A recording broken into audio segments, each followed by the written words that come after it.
Today we're making a national dish of Ukraine, potato varenyky. You might know them under their Polish name of pierogi. On a cold winter day, there's really nothing more wonderful than carbs with carbs, and this is exactly what this dish offers. Buttery and tangy mashed potatoes enclosed in a toothsome pasta dough. The first thing you'll need to figure out is how many varenyky you want to make. In the description below the video, I'll give you measurements for 40 and 80 varenyky. Doubling the dough and the filling doesn't take more time, but shaping 80 takes twice as long as shaping 40. If you're planning to shape alone, I would strongly suggest you make 40, which will serve 4 people. But if you can recruit a few helpers, 80 is a good amount. I usually make them with my kids. I roll the dough. One kid is cutting the circles and another kid stuffing. We're like a little factory.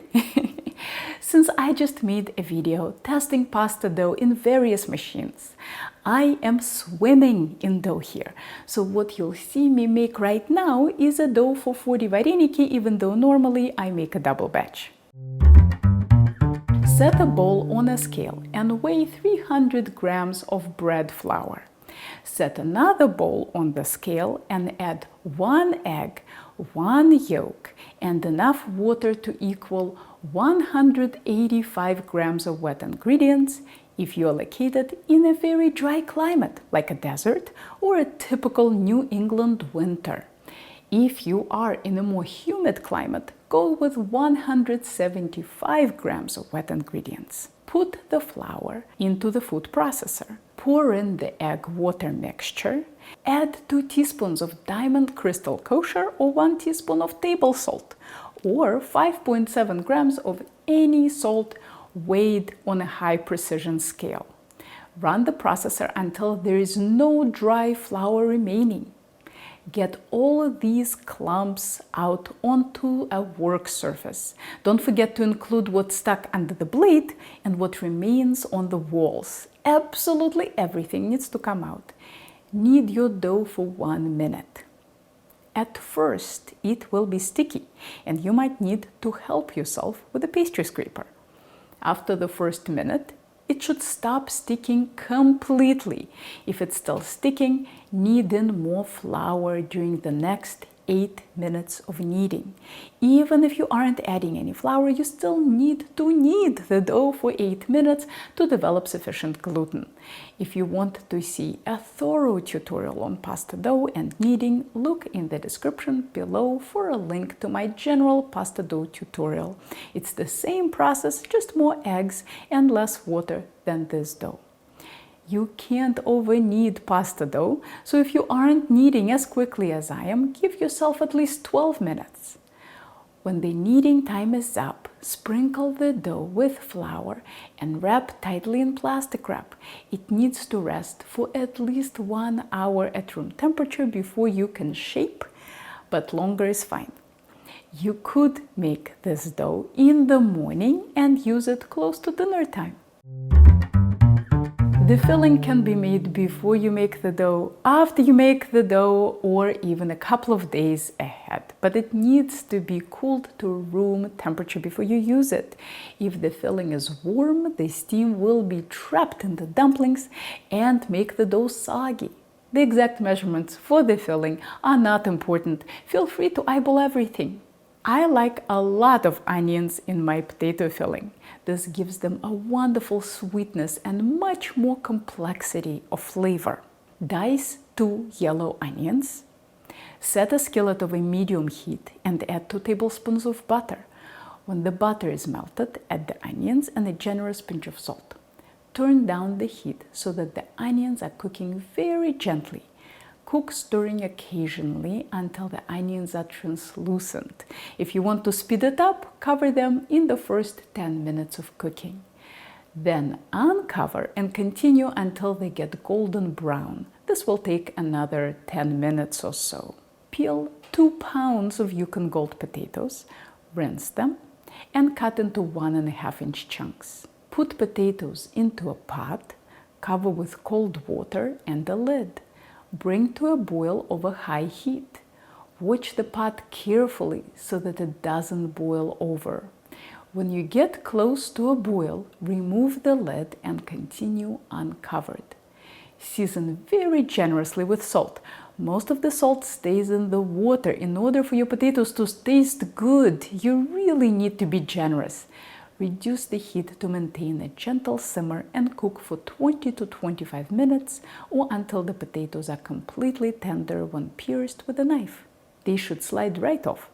Drain them in a colander and return to the pot. Set the pot over medium-low heat and cook the potatoes, stirring often to get rid of residual moisture. They'll leave a bit of a residue on the bottom of the pot. That's normal, but you don't want that residue to turn brown.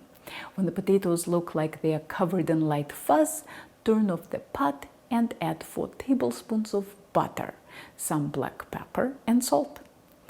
Mash it until potatoes are smooth.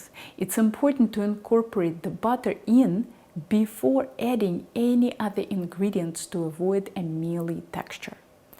Once the butter is in, add 50 grams of grated cheddar. Farmer's cheese would be more typical, but I figured that cheddar is a lot easier for most people to find in their stores than farmer's cheese. The goal is to give your potatoes a bit of acidity and funk from some fermented product. Once the cheese is in, mash in 100 grams of sour cream. When the potatoes are completely smooth, switch to a spoon and stir in the cooked onions. Taste and correct for salt and acidity. If your cheese and sour cream didn't give you enough brightness to your taste, add a splash of lemon juice, pomegranate molasses, balsamic vinegar, kefir, buttermilk, or whatever acidic ingredient you have around. Cool your potatoes completely. If you want to speed up the process, spread them out on a baking sheet. Unwrap your dough and flour it generously. Cut it into 4 pieces if you made the dough for 40 varenyky or 8 pieces if you made the dough for 80.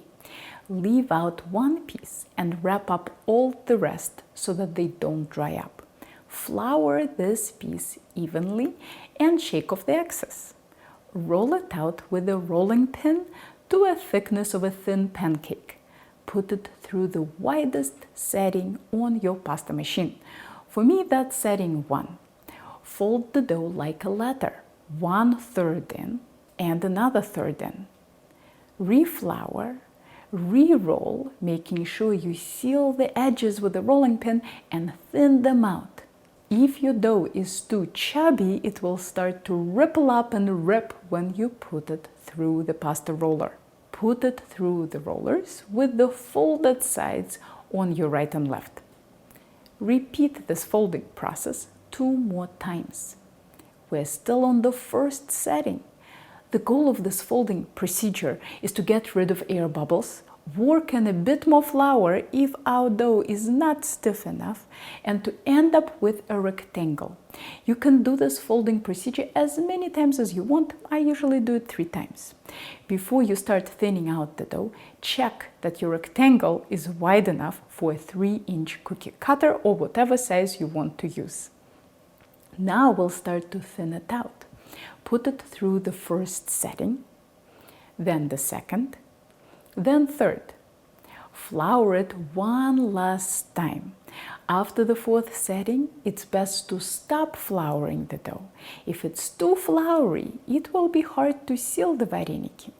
Put the dough through the 4th setting and then the 5th setting twice. I find that putting it through the 5th setting once is too thick, and the 6th setting is too thin. Whenever you want to get a thickness that's in between the 2 settings, just put it through the thicker setting twice. Lay the ribbon of dough out on a rice flour dusted surface. The rice flour will reduce the sticking tremendously better than the wheat flour. Just be careful that you don't get any flour on top of the dough. Otherwise, sealing will be very difficult. You need to cut the dough and fill it immediately. Otherwise, it will dry out and you won't be able to seal it. Cut the dough with the cookie cutter. I like the 3-inch size, but you can experiment with different sizes. To cut through the dough, either twist the cookie cutter or shake it side to side. You can collect the scraps, squeeze them into a lump, wrap tightly in plastic and let them rest for 20 minutes. Then you can re-roll them. No need to do any folding. Just roll it with a rolling pin, flour, and start thinning out right away from setting 1 to setting 5, going through the 5th setting twice. Line a baking sheet with parchment or foil and sprinkle it with the rice flour. Tap the first circle with a spoonful of potato mixture and mold it into an almond shape. Keep your circle on the counter so that you can use 2 hands for the next step. Stretch out the dough slightly and seal it in the middle. After this step, it's easiest to pick up the dumpling with one hand and use the other hand to seal it. Once you make the initial seal, go through it one more time with a flicking motion. This creates a tighter seal and gives your varenyky a pretty decorative edge. Once you know how much potatoes you need to use, you can top several circles at a time. Mold the filling and create the initial seal. Make sure you are not squeezing the potatoes. We all have different finger sizes. You might only be able to put 1/3 of your fingertip on the edge. So do whatever is necessary to keep the filling out of the edges. Since the final seal is what people often have a hard time with, let me show it to you one more time. Flick your thumb away from the dumpling. Here is another option that produces a more wavy edge. Pick a corner of a dumpling and direct all the flicks into that corner. I'm going to point them into this corner. See how my thumb is always going in that direction? The only thing that really matters is that you are sealing them tightly. If you aren't getting a wavy edge, don't worry about it. They'll taste just as good without it. 1 ribbon of dough will produce 7 to 8 circles. If you aren't shaping quickly enough and feel that by the time you get to your 8th circle, it's starting to dry up, work with a few at a time and cover the other circles with plastic. When you finish filling the first ribbon, put your varenyky onto the baking sheet and repeat with the remaining dough and potatoes. Let's brown some butter to serve with our varenyky. For 40 dumplings, we'll need 3 to 4 tablespoons of butter. Put it in a pan and cook whisking frequently until you get a bunch of brown specks and the butter smells amazing. Take off heat, cool for a few minutes, and add a squirt of lemon juice and a pinch of salt. Bring a large pot of water to a boil and salt it to taste. I'm only cooking a few right now and saving the rest for dinner. Stir gently as soon as the dumplings go in. Don't crowd the pot. An 8-quart pot can hold at most 40 dumplings. Cover and bring the pot back to a simmer. Uncover and regulate the heat to maintain a gentle simmer for about 2 minutes. You can taste one to check the texture. You don't want the dough to get mushy. Fish them out and dump into the pan with brown butter.